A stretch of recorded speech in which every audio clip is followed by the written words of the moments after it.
All right, guys, thank you for tuning in to episode 3 of The Movers, where we try to bring to you entrepreneurs and specialists in their area. Today, we're here with Jacob and Natalie of the Klassy Network. Jacob and Natalie, I just recently found out, sold their first business at 24 years old. So they're going to tell us a little bit about their story, how they achieved that awesome success by 24, and kind of what they're doing now in building a 7-figure brand. Thanks for tuning in to another episode of The Movers, where we bring you movers and shakers and real-world producers that have had to pave their own path against all odds. These are their stories. Yes, sir. Awesome. Well, thank you guys for coming. Appreciate it, both of your time. Thank you. Yeah. Nice to meet you also. Nice to meet you. So let's start just from the very beginning. What would you guys say was the earliest tell that you guys knew, you don't want to work for anybody else, you want to be an entrepreneur, you want to be independent? Yeah, I think for me, growing up and seeing my dad owned a fence company. He started in that industry and he really got really good at it. He was like the top salesman in that, and then so they decided to go out and start their own.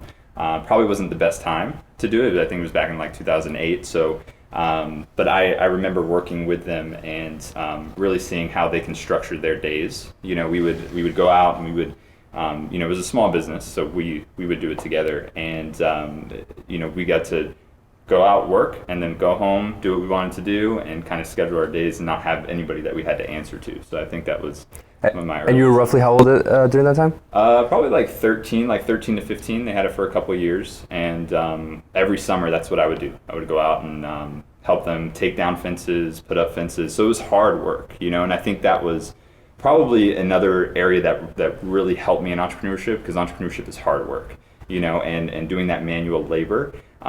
Anything like not doing that seemed easy, you know what I mean? So I think that was like a good start and a good foundation to entrepreneurship. So you think like the biggest takeaway was like the work ethic that you developed doing that? Would you say that going into it before you didn't have that and you just saw it in your dad as an example? And for sure, like we didn't grow up super wealthy, and so we always like. My family always I feel like we always had to work for stuff, so I think like seeing that, and like I would work summers for that job, and and I would take that money and buy my school clothes for the next year. So I think like understanding the value of money and work really like helped for the work ethic part, and being able to create something for yourself, the pride that comes along with that and the confidence, I think is really important for entrepreneurship. Okay. Yeah. What about you, Natalie?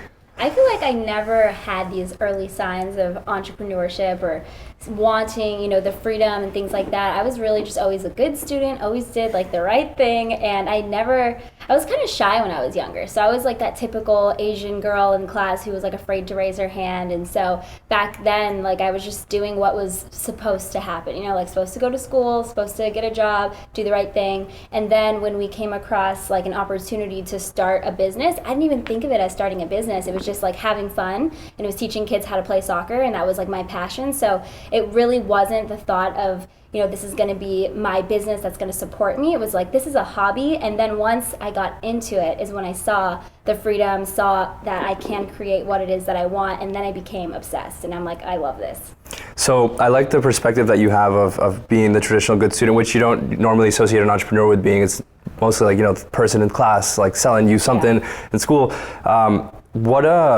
Did you have like fear or uncertainty going into like the first time you did this, or was it more of a situation where you didn't 100% need to depend on it, its success or not? Like, what kind of fears did you have going into your first, I guess we'll touch on that. Was that the first business you guys had together? Yeah. That was, okay. So I had originally started it by myself, and it was a sports company teaching kids how to play soccer. It was called Kick It with Natalie. So it was like just me in the beginning, and then... And we were so young. Yeah, I was 18, so I was a senior in high school, okay. And when I first went into it, it was just like, this is going to be a hobby. And then once we started getting some kids into the program, Jacob was just my boyfriend at the time, but we had met playing soccer. So I'm like, I already know we were actually met coaching soccer. Yeah. It was like volunteer coaching, and so I knew he was good with kids. I knew he was like a good coach, and so I asked him to come help me one day. And then the kids became obsessed with Coach Jacob, and then the numbers started growing, and we saw that we had something really good together. So we ended up getting that one program from like 12 kids to 50 kids, and then we thought this could be a business. So that's when we changed the name and like really went all out to make this a company. So I think to like answer your question, question. like it's okay. We were naive in the beginning, Yeah. because we didn't put a lot of pressure on it, You know, it wasn't something that we had to do. And we also had other jobs. I worked valet at the time, and I was making really good money. She was already, you know, working another job. So, you know, I think the best place to start, like, your entrepreneurship journey is like, how can you take a hobby and turn it into something that you make money and have no expectations in the beginning? Because when you put a lot of pressure on stuff, that's when, you know, it just, sometimes it doesn't work out because it feels forced. Yeah. You know, you can't kind of force things. And I think with all of our businesses that we started, there was not a lot of pressure in the beginning, and then we just let our creativity run wild, and it grew. Definitely. So let's talk about now your skill sets that you each bring to the table as entrepreneurs. Starting with you, Jacob. Yeah. So I mean, I'm a very I'm an idea guy. You know, like I'm always, you know, I can break down how other companies are doing their marketing and figure out how can we take that and do it ourselves. You know. Let me go into that. So as try to take it back to your earliest childhood that you can remember. What were some things where you noticed that you were a creative, that because now you're able to, you know, as an adult, you're able to analyze companies and reverse engineer their marketing and such, but like as a kid, like something that maybe you weren't aware of, that you were naturally doing, maybe somebody listening at home is saying, hey, like back when I was a kid, now I'm in a boring desk job, but when I was a kid, I did have the same kind of thoughts that Jacob did, like maybe that's something I should lean into. Is there anything you can remember? Yeah, I mean, honestly, like, I mean, for that, I mean, we didn't really... You feel like no? It's all right. Yeah, you can pass. I mean, if you want to bring it up later. Now that you're saying that, it really makes sense for me. Like, I always used to pretend to design fashion. Like, I had the little sketchbook, and that was a dream of mine, but I never thought it could be possible. So then I even remember my aunt like paid for me to go to fashion camp one summer just for fun, and it was never a real thought. But it was just like a dream, something fun for me. So I did love to like design and sketch, and then I also loved to just create music videos and stuff with my friends. Not just videos, we also would like record songs and like make them up, but we were never really that good. It was just fun, and we just like loved to create. Yeah, I think for me, like, I never thought I was super creative. Like growing up, like, you know, I was the sports guy, I was the athlete, you know, and that's kind of what my identity was. And my sister and my family, they can draw, and they're like artists, you know, and I never had that capability. So I think growing up, I never thought I was super creative until I kind of found my zone of genius in business and marketing. Okay. And Natalie, what would you say is your unique skill set in the partnership? I feel like for me, I also have ideas, but they're more of like, you know, product ideas. You know, I'm very good at thinking of what products and designs would be good for our customers, and he's really good at just like the marketing ideas. What's going to make this sell? So I think that's why we're a really good partnership. I feel like I also have like the drive to just take action and do it. Jacob will have, oh my God, this idea is amazing, this idea is great, but then he wouldn't be the one to actually execute it. So I'm the person who's like, okay, let's put this baby in drive and let's do it now. And so I'll get it done, and sometimes it'll get done in like one day, and he's like, there we go, it's done. So I mean, having that balance, because you know I struggle being creative, like coming up with different websites and stuff like that, and she's able to just knock it out. I could be like, hey, I need this on the website, I need these photos, and she's able to just put it and make it look good. And I think another thing that you're good at is connecting with people. You know, she's got a very bubbly personality, and people really are drawn to her. I'm more reserved and quiet, and she's more like, you know, people are drawn to her energy. Okay. And so in that first business, so you started kicking it with Natalie, and you, how did you come in? Like, you know, were you excited? Like, hey, let's make this a real business. Like, did you say, look, I've done the fencing business with my dad. Here's a business plan. Like, here we go. Like, how did it start, and how did you guys take it from like a fun idea and for you to take it more seriously? Like, all right, me and Jacob are doing it together now, and here we go. I feel like I had to beg him to come do it with me. I was like, come coach soccer with me, it's gonna be so fun. He's like, I don't really want to. And so like it took me asking for like 6 months, and then finally he's like, all right, I'll go out one day. And then he came out and he was like, oh, this is kind of fun. And I don't know, what was your perspective once you actually came out after I asked you a million times? I think like you were asking me, and I was like, you know, it was more of a hobby, and it was something she was doing on the side. She was making a few $100 a week, just, you know, going out and coaching the kids. And I was like, all right, like I got some time, let's do this. And I think like literally going out like 2 to 3 times, we saw that like it was like we had 11 kids, and then we had like 15 20, kids, and then we had 20 kids.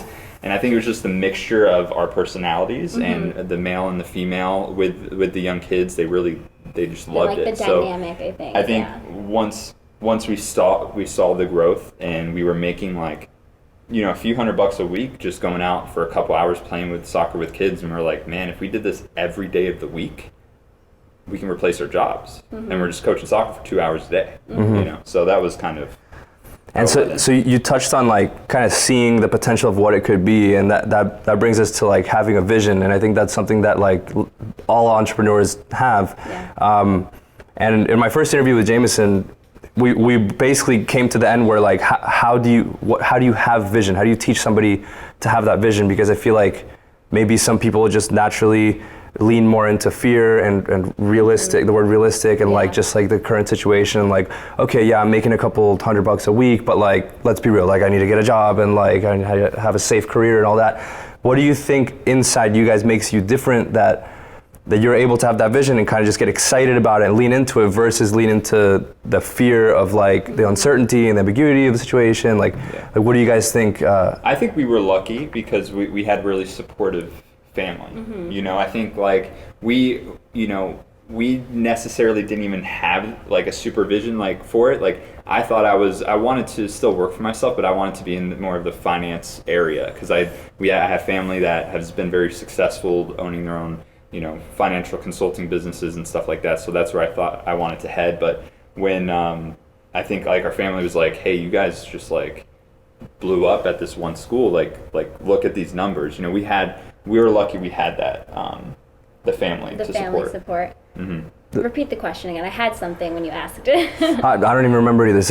I think vision, like how do you lean into like that vision that you have versus like the fear and of the uncertainty and all that?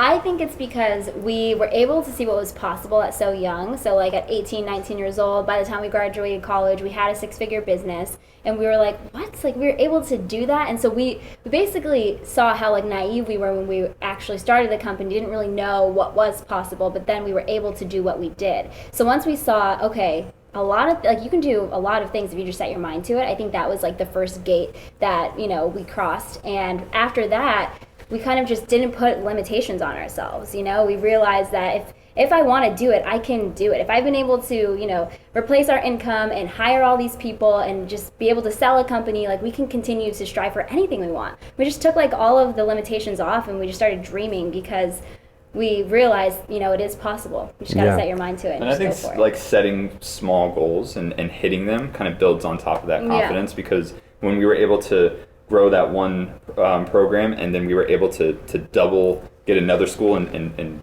like do that again, we're like, okay, this is possible. Right. So it's, you know, one might be a fluke, but if you do it again, it's not a fluke. And we're able to just be like, okay, that's the vision.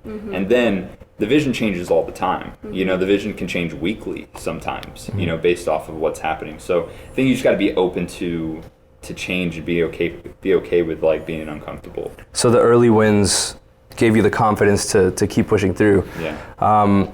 For somebody who just doesn't think that way, right? How would you describe that vision? Like, you know, seeing like, okay, I want to go to a second school and third school. It sounds like it came easy to you guys. It came natural to you guys. Like, how would you define that to somebody who just doesn't seem to think that way?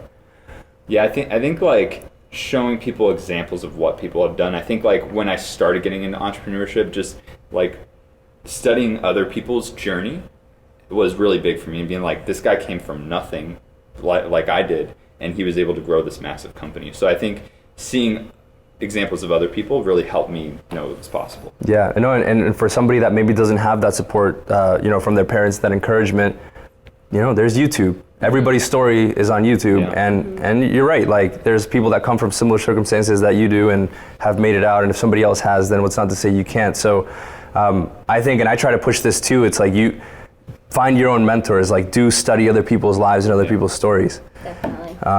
Okay, so let's bring it back to the sport business. So tell us, you know, how that started, kind of the timeline for it.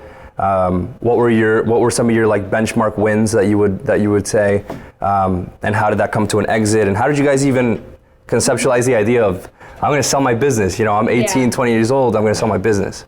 Yeah. You want to say it or me? You can go ahead. Okay, so I think we kind of left you off with, we started at one school doing that after school sports program. then we saw the potential, and so we decided to try to get a couple more. I think our next goal was 3.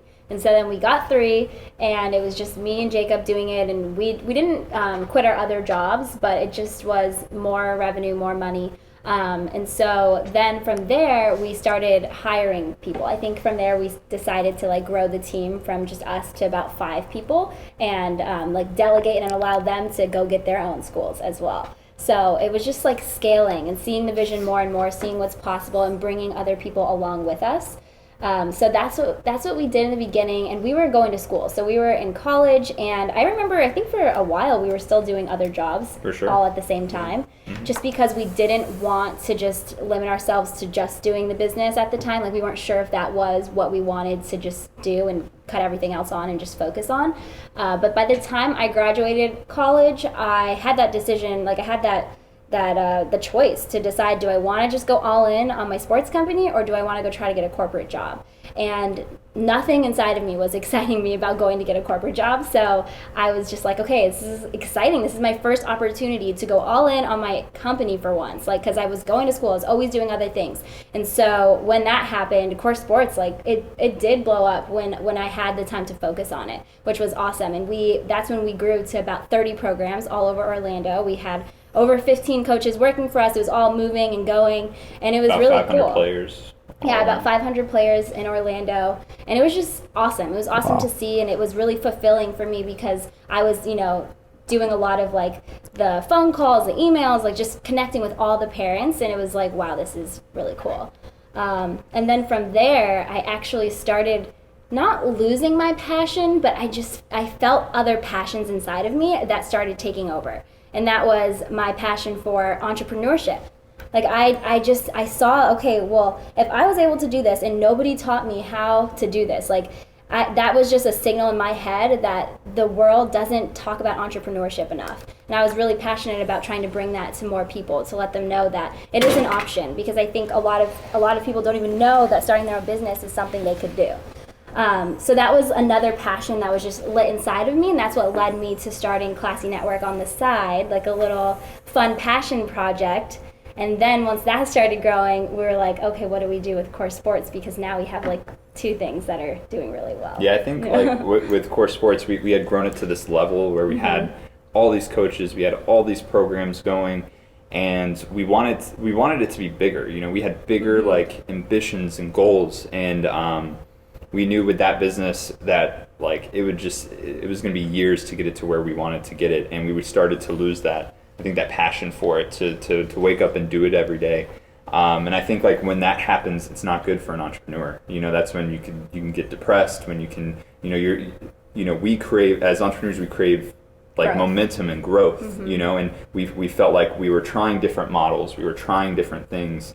And then we were just like, we're kind of done with it. Just burnt out a little bit because we grew it up to where we got it. And then it was going to take like a bunch of energy to get it to that next level, and I feel like inside of me I had this other thing that was like, well, this would be so cool if I could start this type of business. And well, I think we saw like all the opportunity in an online business. Like we're in such a weird time right now, and we might not even notice it, or like people listening to this, they might not even know that we're still in this beginning time of the internet. Oh yeah. 100%. It feels like it's been a while, but there's so much opportunity, and I was seeing that. I came across tons of other people that had these online businesses, and that they were making millions of dollars at the age of 25, and I'm like that's what I want, and we can make a bigger impact that way. Yeah. So I think and it's hard to actually like notice that and make a change. Because I think there's so many people that hear our story and they're like, wow, that's so inspiring, that's so cool, or know other people that are doing great things, but they're not doing anything about it. It's like they wish, they want, but they're not actually making a change. And Jacob was really the driving force for me after hearing one of our friends having a story of being a millionaire at 25 just through online and funnels and stuff. He was like, I am interested in that and I'm going to study it. And so then from there, because he followed that and actually took action in that direction, is really what led us to more online business knowledge and stuff. And so to answer your question about like how we decided to start selling it is, we got to that point, we started looking into online businesses. What online business do we want to start? You know, at first I was doing more service-based, maybe for other companies trying to do their marketing and stuff. And I realized that like all these older companies, they don't understand it. They just don't get it. And I felt like I had all these ideas that I wanted to try and implement. And then we came across e-commerce and a product, and it was just like, you know, we had never been in that industry before, and we right off the bat we saw so much success. Yeah. Like the first day we launched, we had never been in e-commerce before. You know, first time we launched, some of these marketing ideas that I had learned, we put into action, and we were able to do $1,200 in the first day, like the first 12 hours of us launching our brand. And we were like, what? We were like, oh my God. Wait a minute, I did this all wrong. The first few years, yeah. And I was like at home, you know, like I'm at home and I'm seeing all this money coming through, people buying our products from all over California, New York, New Zealand, all these places. And I'm like, there's so much opportunity, and I'm sitting in my house, you know, and it's just us. And we were able to grow that business. You know, while we were doing the other one, we started to set up Core Sports, and, you know, to automate it, have someone else take that over. That was kind of our first stage of how are we going to release this company? How are we going to sell it? We knew we had to get it to a point to where it can operate it without us hands off, without us doing it every day. And if we knew that we could do that, then it was sellable. And once we did that, I mean, we were already at 6 figures with Klassy, and we're like, all right, we got to sell this. Again, we were hiring people, and we didn't know their names, and we're working with kids, so we're like, you know, I feel like we had no vision left for Core Sports, and companies will die. And there was a lot of liability, and so there's a lot of liability, and if your company doesn't have any vision and you have 15, 20 employees, it's not going to last long. And we knew we had this window that we had to get rid of it, and you know, that's what we did, and we found someone. Okay, so let me I guess condense. You guys gave us a lot of good stuff there. So if I remember correctly, so the two sort of tipping points in Core Sports were when you decided to make a hire outside of just you guys, you know, just running your business, right? And then expanding from 3 to, what was it, 500 schools at the end, or what was it, hundreds of schools? 30 programs. I'm sorry, 30 programs, 500 players. That's what. So maybe you guys can each take each question, but.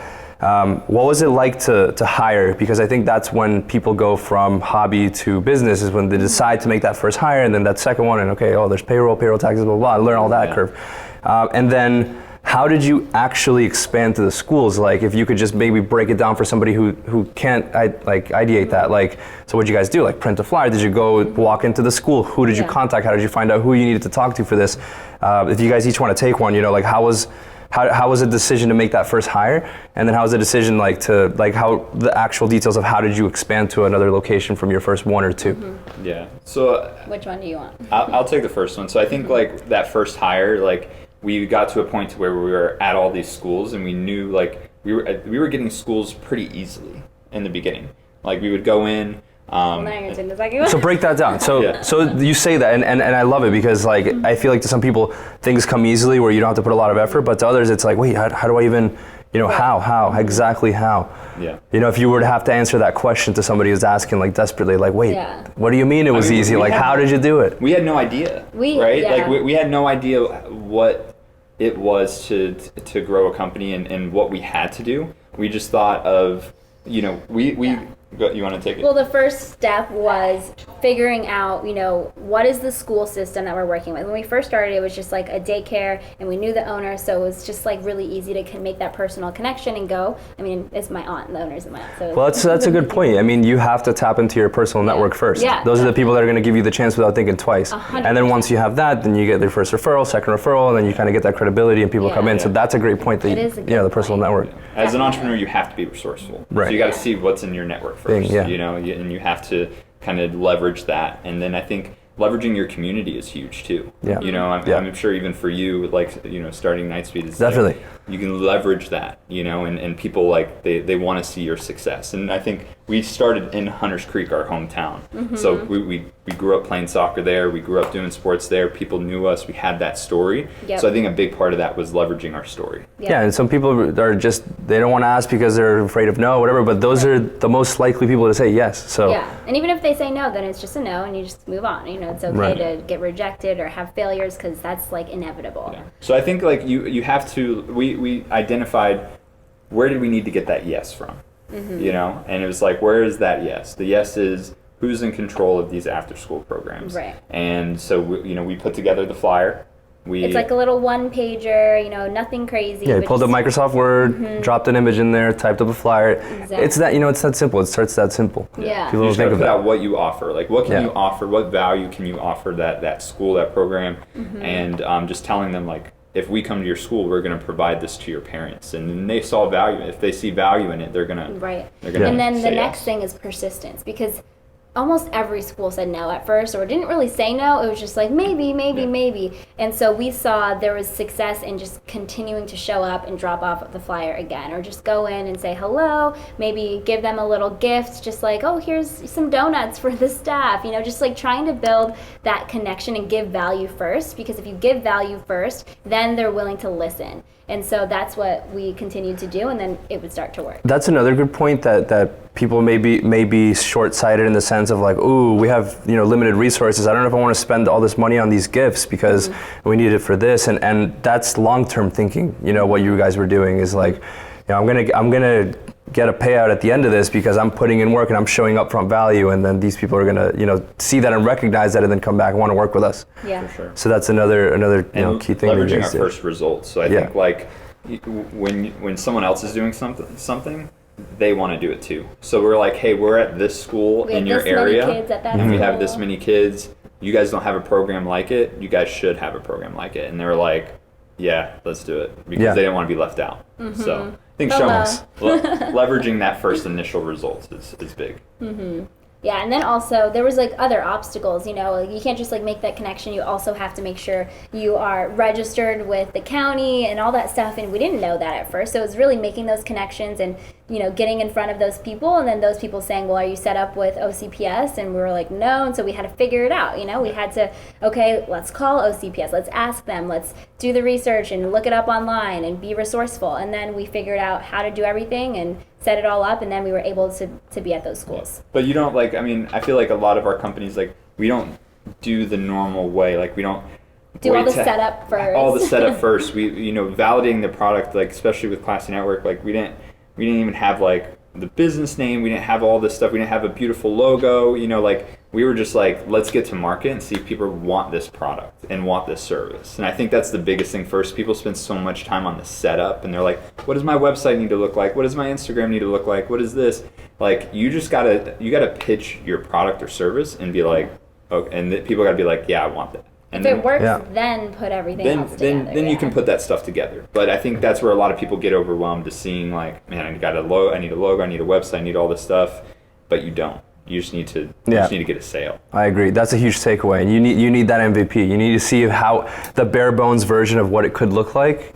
Get a paying customer, get a happy customer, and then keep building around that. I agree. I think people, you know, make excuses because they don't know what they need. They don't know what organizations they need to report to and all this. And you really just have to start. And what's the best resource for that, right? Google. Like how to start a blank business. Yeah. The first page has about.com has every, you know, breakdown of how to start any business, and you just got to go piece by piece. So awesome. So this is a good segment to go into Klassy Network, and I want to ask you this question. With that huge learning curve that you guys touched on, from going from like a traditional service business, and this is actually, you know, a problem that I'm undergoing right now, is like I am in a traditional service business in a sense, making that leap into e-commerce without any background in e-commerce. How did you guys kind of tackle that? Was it the same approach as this one? Did you guys go talk to friends and people in your network that were already in that sort of business and kind of ask them for help? It's kind of same thing. And it seems like, you know, that's what it is. It's kind of like the same thing. But tell us how you guys got over that learning curve, and then how you guys ended up switching over to Klassy Network once you sold Core Sports. Sure. You can go for that. I feel like, you know, you don't have to beat a dead horse. If you guys said the same thing, it's like, you know. Yeah. Well, what really I think helped us, because we knew if we were going to start a company like this, we needed to understand online marketing and understand what that was. So I actually, you know, my story with that is I knew that guy that we were talking about that was a millionaire by 25, you know, he had a mentor, right? And that's what I was looking for. I was like, I need a mentor in this space, you know, and there was actually an event that came here to Orlando. and it's called ClickFunnels. I don't know if you've ever heard of ClickFunnels. I've heard, Russell yeah. Brunson, he's an amazing marketing teacher. And I went to his event, and I learned so much. And we actually joined at the end of his event. He pitched a coaching program where he would help you start your online business. How people are taking, he was really good at like showing how people are taking their traditional businesses and pivoting them and putting them online and blowing them up. And after hearing all of his stories with all of these success stories of people just like taking their traditional businesses and just turning them into these online companies, that's when we really went towards that. And at first we thought we were going to use it for core sports. We were like, we could use this, we could do it for core sports. And then the idea came for the network was first. We were like, let's start building an online community, and that's what he talked about a lot. It's like we have to build a community of people, raving people, and we were entrepreneurs. We were in it, and we were like, we need to create that community. And then we found the product, and then once we found the product, we were like, we used everything that we learned from him and put it towards that e-commerce business. So I think it's important to find a mentor. Where you want to head. You want to move into an online business? Find someone who's done it. Yep. And Yeah. No, and a lot, and most of the time, these people that are self-made and successful, they want to give back, and they want to find other hungry, ambitious people that were where they were X years ago, and they want to help. So I think that's something that people don't realize and think about. They say, oh, they wouldn't want to talk to me because I'm not in that space, I'm not at that level. But self-made successful people want to give back. I mean, look at you guys spending your time here sharing your story, to give back. So like, I think that's a good takeaway from there too.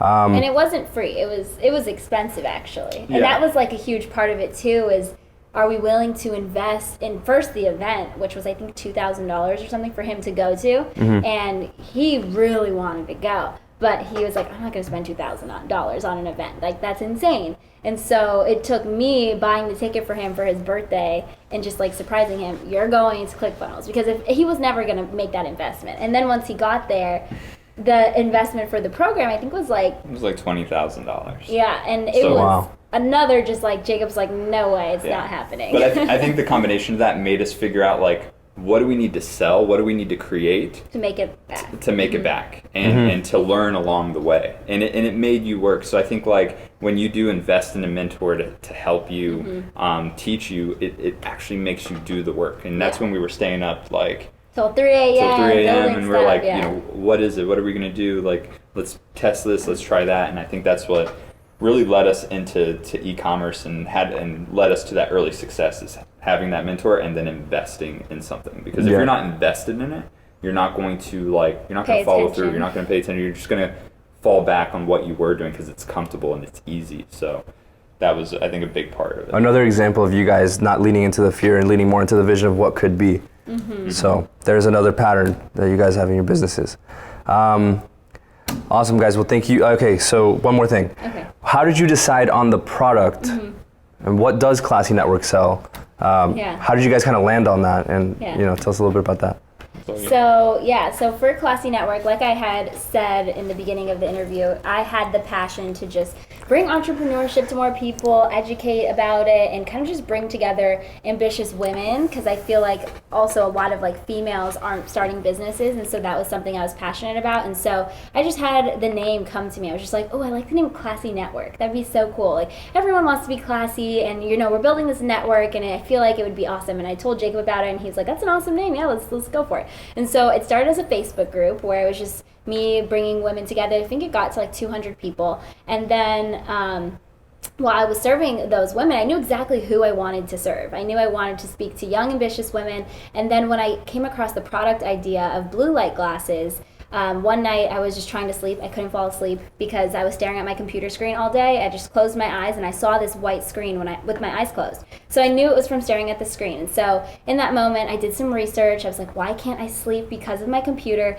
And I saw there's this thing called blue light. And so I wanted a solution. And at the time, they did not have very many cute blue light glasses out there on the market. They were all ugly, and I did find one company that it was cute, but then it took 20 days for the product to get to me, and I had a horrible experience. I was like, this is horrible. This could be done so much better. I can do this so much better. If I wanted cute blue light glasses, so many other women in my ideal target market of women would want to buy this product. And so it all just clicked. It was like this light bulb moment of the people I want to serve, and the product is a great idea. And then telling Jacob about it, and he was just very pushing for it. He was like, that is genius. Like, go figure out how we can do that. And so then we leveraged our community, asked some friends who had product-based businesses, and we asked them, where would I start to find a manufacturer?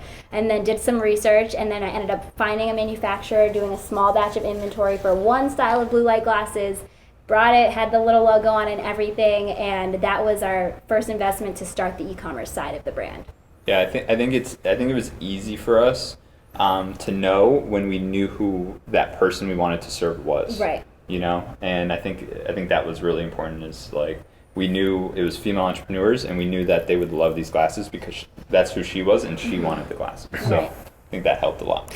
Another takeaway that I could see the similarity in the sports business is versus, and especially with with e-commerce, I think people are trying to get into it or just trying to find like, hey, what's like the hottest trend? Like, what are a lot of people going to buy? What are a lot of people going to buy? And then they end up in this like cycle of like, just not doing anything because that's all they're focused on. Versus you guys with both Core Sports and Klassy, you just leaned into, I guess, either something you naturally did, so sports, something that you guys actually were passionate about and liked, and then here you were solving a problem of that you personally had. You had that story of like the computer screen and like you found something that was actually helpful to you, and that's where the idea came from. Versus trying to sit there and strategize and say, okay, what can I sell? What's somebody else selling right now? You kind of like address your own issues and solve your own problems, and I think that's a similarity in a lot of successful businesses is people solving their own problems and leaning into things that they're naturally either good or passionate about. Yeah. For sure. And I think that's huge. I mean, I get people reaching out to me all the time, like wanting to start in e-commerce and start, and their biggest thing is like, what is that product? I got to find a hot winning product,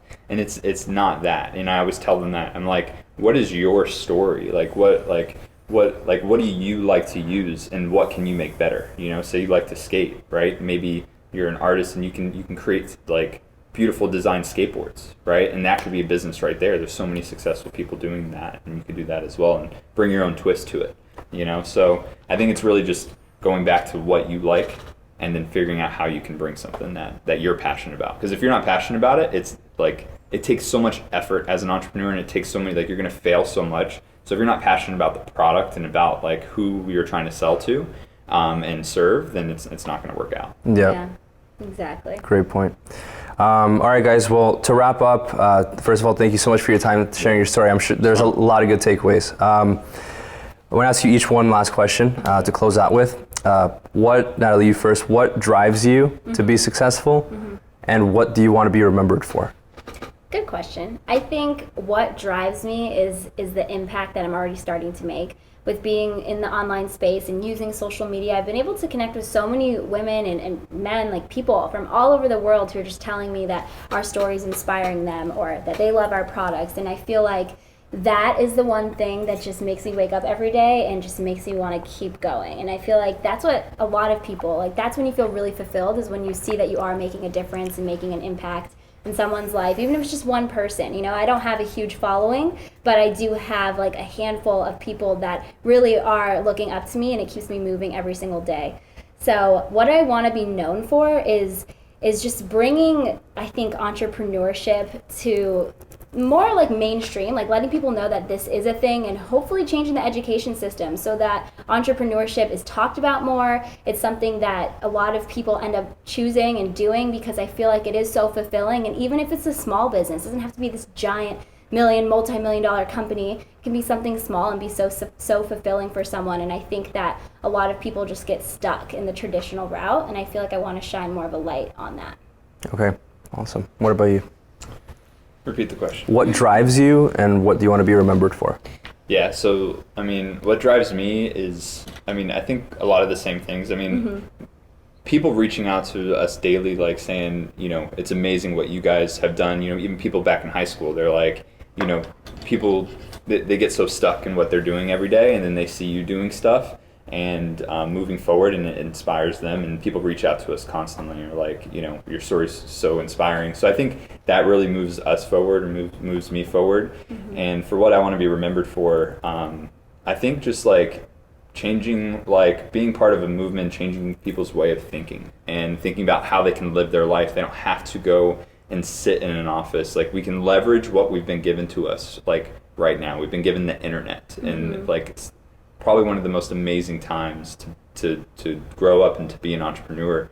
So I think like just showing people that they can take anything that they like, anything that they enjoy, and make money doing it, and live the life, not the traditional go and clock in and then clock out and just look forward to the weekend, and I think just doing that is something that I want to leave for people to follow. And also people just like understanding their potential. I feel like that's so important to me. Like, understand that you can do all these things. I think we have so many doubts on ourselves and we judge ourselves so much, but if we can treat ourselves with love and know that we can do anything we set our mind to, I think that is when the power is unleashed. So I feel like it's so empowering and such a mission for both of us to kind of like light that fire in people and let them know what they're capable of. I think it cures a lot of stuff. Like, I think it cures depression. I think it cures like stuff like that, because it gives people like purpose, like I feel like so like long ago, like there was not a lot, like it was hard for people to find their purpose, but I feel like we've been given an opportunity during this time to like find it and then leverage all these tools to bring it to life. You made me think of another question when you were answering that. So what drove you guys before you were having an impact in other people? Like, what made you have that desire to be successful? Because I feel like that's definitely, I don't want to say one of the things you're born with necessarily, but I kind of believe that a little bit. What, there's the chip on the shoulder. There's different reasons why people, want to prove people wrong. What would you say, in the truest way, what drove you before you actually started to have that success and impact? I think for me, it was like seeing my family struggle, like when it comes to money, us like hiding the car around the corner so that the repo guy couldn't find it and take it, and not wanting that for my family, and figuring out how I can build something big and be able to take care of my family, so I think that's what it was for me. And that's something one of our guests also said is seeing what others had and he didn't have growing up, and seeing what he could have. That kind of drove him to to reach out for those things. Yeah, I think for me, because I didn't have like any stories like that, but I definitely saw people I looked up to. I saw people that were, whether they're celebrities or just like Instagram famous people, and I'm like, how can they do that? If they can do that, I can do that. And I know when you first get started, because you're so right, like there are crickets in the beginning. Like I first started and no one was listening. And maybe there was a few people listening, but I didn't know they really cared. They didn't tell me. And so it was really hard in the beginning. You had to push yourself to keep showing up. And I remember just like crying to Jacob and like our family, like, no one cares. Like I'm posting this stuff and nobody cares. And it was my family, my support system that just kept pushing me, just like keep going. Like someone is listening. I know someone is. And so you have to be okay with being a beginner. You have to be okay with sucking in the beginning and just like going for it, because then you'll never get better. Then no one will ever listen, So it's just part of it, and I definitely experienced that as well. But my thoughts of like, they can do it, I can do it too, is really what just pushed me to keep going. You got to find your voice and find where you fit in this world. Yeah. So guys, you heard it. Find your voice and surround yourself with people that fuel that flame. It's you're only as good as the people you're surrounded by. I'm a strong believer in that. Yes. So guys, thank you so much for coming in. It was great talking to you guys, getting to know you, and to meet you for the first time. Hope to keep this relationship going. Yeah. And thank you for the nuggets, guys. Thanks for coming. Thank you. Well, I'm the one that came. Thank you for tuning into the show. I really hope that this brought you some value. Remember, you're always just one decision away from a life change. And stay tuned. Your feedback is greatly appreciated as we continue to bring in experts to deliver you some nuggets that you can apply to your own life. So thanks again, guys, for listening, and we'll see you next time.